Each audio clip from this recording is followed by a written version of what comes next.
The moment James Carter stepped into the diner, he felt the shift in the air. The clatter of dishes and murmur of conversations faded into the background as Duke, his loyal golden retriever, pressed closer to his leg. The dog's ears twitched. He sensed it too. Something was about to go wrong. James slid into a corner booth, his movements stiff from old injuries. Duke settled beneath the table, his service vest clearly marked. Across the room, a woman in a sharp blazer watched them with narrowed eyes. Her heels clicked against the tile as she approached, arms crossed. "No pets allowed," she said, her voice leaving no room for argument. James met her gaze. "He's not a pet, he's a service dog." He gestured to Duke's vest, the words PTSD support stitched in bold. The manager, Lisa, according to her name tag, didn't flinch. "I don't care what his vest says. This is a restaurant, not a kennel. You need to leave." A hush fell over the diner. Nearby, a teenage waitress froze, her coffee pot hovering mid-pour. At the counter, an older man in a faded Marine's cap set down his newspaper, watching intently. James exhaled slowly, his fingers curling into fists under the table. He had faced enemy fire, roadside bombs, nights so dark he thought he'd never see daylight again.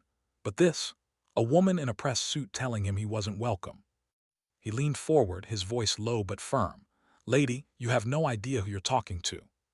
What James didn't know. In exactly 2 hours, the entire 3rd Marine Battalion would be parked outside this diner, and Lisa was about to learn the hard way what happens when you mess with one of their own. James didn't raise his voice. He didn't have to. The quiet intensity in his words made the air in the diner feel heavier, like the moment before a storm. Lisa tightened her grip on her notepad, her polished nails digging into the paper. "Sir, I'm going to ask you one more time. Leave or I'm calling the police." A murmur rippled through the crowd. A man at the counter, Ethan, his Marine cap frayed at the edges, slowly turned on his stool, watching. Duke let out a low whine, pressing his muzzle against James' knee. The touch grounded him, pulling him back from the edge of anger. James reached into his pocket, pulling out a worn ID card. "Federal law says you can't deny entry to a service animal. You want to call the cops? Go ahead. Let's see how they feel about you violating the ADA." Lisa's cheeks flushed. She opened her mouth, but before she could speak, Mia, the young waitress, stepped forward. Maybe we could just seat him in the back." Her voice trembled, but her hands were steady as she clutched her tray. Lisa shot her a glare. "Not your call, Mia." She pulled out her phone, thumb hovering over the screen. "Last chance." James leaned back in the booth, crossing his arms. "Make the call." For a heartbeat, no one moved. Then click, Lisa lifted the phone to her ear. Ethan exhaled sharply, shaking his head. Without a word, he pulled out his own phone, typing something fast. Mia bit her lip, glancing between them. The other diners had gone completely silent, forks frozen mid-bite. James kept his eyes on Lisa, but his mind flashed back. Afghanistan, the heat, the dust, the deafening crack of gunfire. The way his unit's K-9 Rex had lunged at the insurgents' legs, giving them those precious seconds to react. He promised himself then, no one disrespects a working dog. Not ever. Lisa's voice cut through the memory. "Yes, I need an officer at Main Street Diner. A man is refusing to leave." Ethan's phone buzzed. He read the screen, then smirked. James didn't see it. He was too busy watching Duke's ears prick up, a second before the distant wail of sirens cut through the tension. But it wasn't just police sirens. Mixed in deeper, louder, the unmistakable roar of diesel engines. Outside, the street began to shake. The police cruiser rolled up just as the first Humvee turned the corner. James didn't notice at first. He was too busy watching Lisa's triumphant smirk fade into confusion as the windows started rattling. Duke stood abruptly, tail stiff, sensing the approaching vehicles before anyone else. Mia dropped her tray with a clatter as the entire diner rushed to the windows. Outside, 6 military vehicles rolled into formation behind the lone police car, their olive-green paint gleaming under the diner's neon sign. The officer who stepped out looked as confused as Lisa did. Ethan chuckled into his coffee. "Told you he'd come." Inside James' pocket, his phone buzzed. A text from an unknown number. "Stand down, Sergeant. Cavalry's here." His blood ran cold. Only one person called him that anymore. Lisa's voice cracked as she turned to the officer. "I just wanted him removed for having a dog." The diner door slammed open. A man in full dress blues strode in, his insignia glinting. Major Daniels hadn't changed much in 5 years, same razor-sharp posture, same stormy eyes that made recruits weep. The entire restaurant held its breath as he walked right past Lisa and pulled James into a crushing hug. "Damn it, Carter," Daniels growled, loud enough for everyone to hear. "You were supposed to call when civilians gave you trouble." James' knees nearly buckled, not from the hug, from the 3 lines of Marines now standing at parade rest outside, their formation blocking traffic in both directions. The officer slowly put his ticket book away. Mia's phone was out, recording everything. The video would hit 100K views before sundown. "Lisa looked like she might be sick. I didn't know." Daniels turned on her. "That's the problem, ma'am," he pointed to Duke, now sitting proudly at James' side. "That dog has more combat deployments than your entire staff combined." Outside, a Marine barked orders. The convoy's engines roared to life in unison. James realized 2 things at once. This wasn't just about a restaurant anymore. And somehow, impossibly, Duke was smiling. The roar of diesel engines shook the diner's foundation as 3 more Humvees screeched to a halt outside. Through the grease-smeared windows, James watched in disbelief as Marines in full combat gear formed a perimeter around the building. A news van was already setting up across the street, its satellite dish whirring to life. Major Daniels kept a firm hand on James' shoulder. "When Ethan texted you were getting harassed over Rex's kid brother," he jerked his chin toward Duke, "I may have overreacted slightly." Lisa backed against the counter, her manager's clipboard clattering to the floor. The police officer had his hands up, talking rapidly into his radio. "Negative, no domestic situation. Repeat, we have USMC battalion-level deployment at a Denny's." A bullhorn crackled outside. "Attention civilian personnel." The amplified voice rattled the syrup dispensers. "This establishment is under temporary military oversight."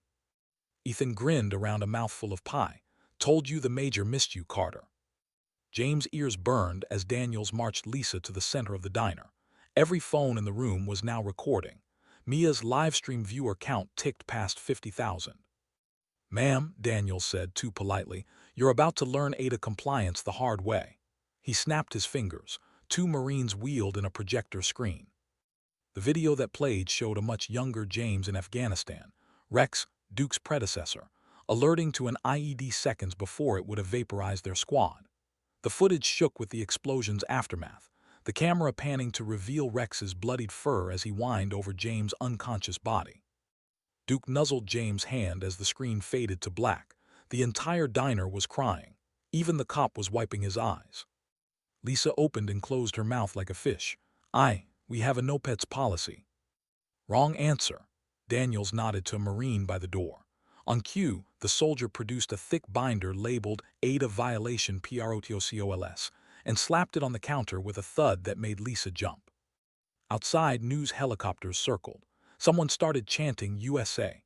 A group of veterans had formed an impromptu protest line behind the Marines, their signs reading, "Service DOGS Save Lives." James finally found his voice. "Christ, Daniels, you brought the whole damn division." The major winked. "Just the 3rd Battalion. 2nd Marines are handling the press." He turned to the stunned crowd. "Now who wants to hear how Sergeant Carter here earned his Silver Star?" As the diner erupted in applause, James noticed 2 things. Duke was basking in the attention like a seasoned performer, and Lisa was quietly hyperventilating into a napkin. The Marine with the binder cleared his throat. "Ma'am, we'll need your employment records, and your landlord's contact information, and the name of your—" The bell over the door jingled again. A gray-haired man in an expensive suit stood frozen in the entrance, taking in the surreal scene. The name tag on his lapel read Regional Manager. James sighed. "Oh, this just got better." Duke barked once, sharply, as if agreeing. Outside, another news van pulled up, its reporter tripping over a Marine's boot in her haste to get the story. The camera lights made the diner's neon sign flicker like a battlefield flare. The regional manager's face went pale as Major Daniels turned his attention to him. "You must be the man who trained this employee," Daniels said, voice dripping with false politeness. The Marines behind him stood at attention, their expressions unreadable beneath their caps. James watched as the manager, Mr. Reynolds, swallowed hard. "There's been a misunderstanding," he stammered, eyes darting between Lisa and the armed soldiers. Mia stepped forward, phone still recording. No misunderstanding, sir. Lisa refused service to a veteran with a PTSD dog. On camera. She held up her screen, where the video had already surpassed 200K shares. Reynolds looked like he wanted to vanish. Instead, he turned to James and extended a shaky hand. Sir, on behalf of this establishment, I apologize. Your meal and every meal hereafter is on the house. James didn't take his hand. He just nodded toward Duke. You apologize to him, not me. The room held its breath as Reynolds crouched awkwardly in his expensive suit and looked Duke in the eyes. I'm sorry, he said, voice cracking. Duke tilted his head, then licked the man's nose. The tension shattered into laughter. Outside, the crowd erupted in cheers. The Marines exchanged amused glances, their rigid posture softening just slightly. Even Lisa, still pressed against the counter, managed a weak, defeated sigh. Daniels clapped James on the back. You're coming to the base tomorrow, he said, not asking. We've got a new K-9 unit. They need to meet a real handler. James opened his mouth to protest, but Ethan cut in. He'll be there, the old Marine grinned. And I'm driving. As the crowd inside the diner buzzed with excitement, patrons snapping selfies with the Marines, Mia being interviewed by a local reporter, James slipped outside.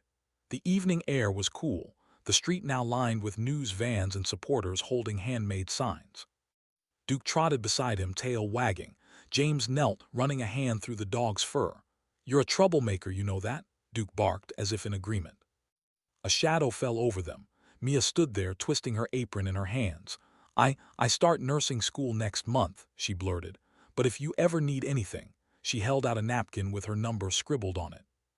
James took it, smiling for the first time all day.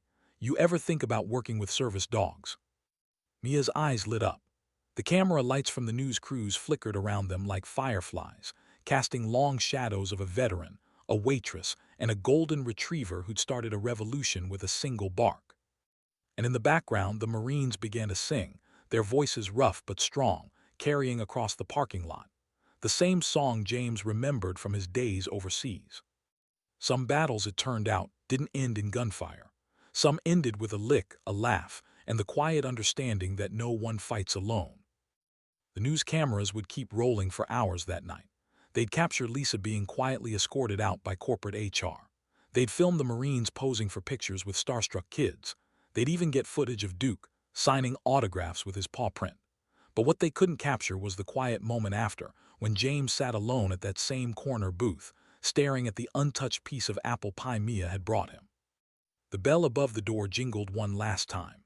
Major Daniels slid into the seat across from him, dress blues now unbuttoned at the collar. For a long minute, neither man spoke.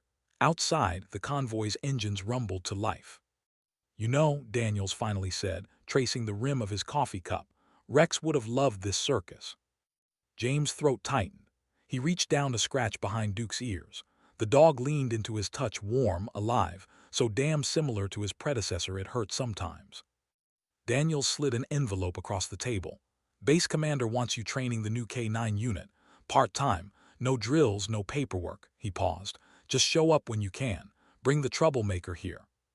James didn't open the envelope. He didn't need to. Outside, a Marine laughed at something Ethan said, the sound carrying through the glass. For the first time in years, the noise didn't make James flinch. Duke stood suddenly, tail wagging. Mia stood in the doorway, her apron replaced by a Support Tower Troops t-shirt 2 sizes too big. She said, twisting her hands.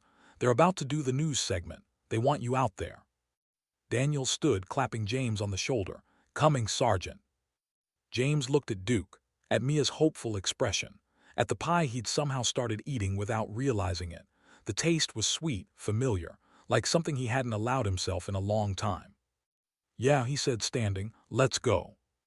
As they stepped into the flashing lights, Duke leading the way like he'd been born for this, James realized something. Maybe not all battles ended in gunfire and smoke. Maybe some ended in pie and paw prints and second chances. And maybe, just maybe, that was okay.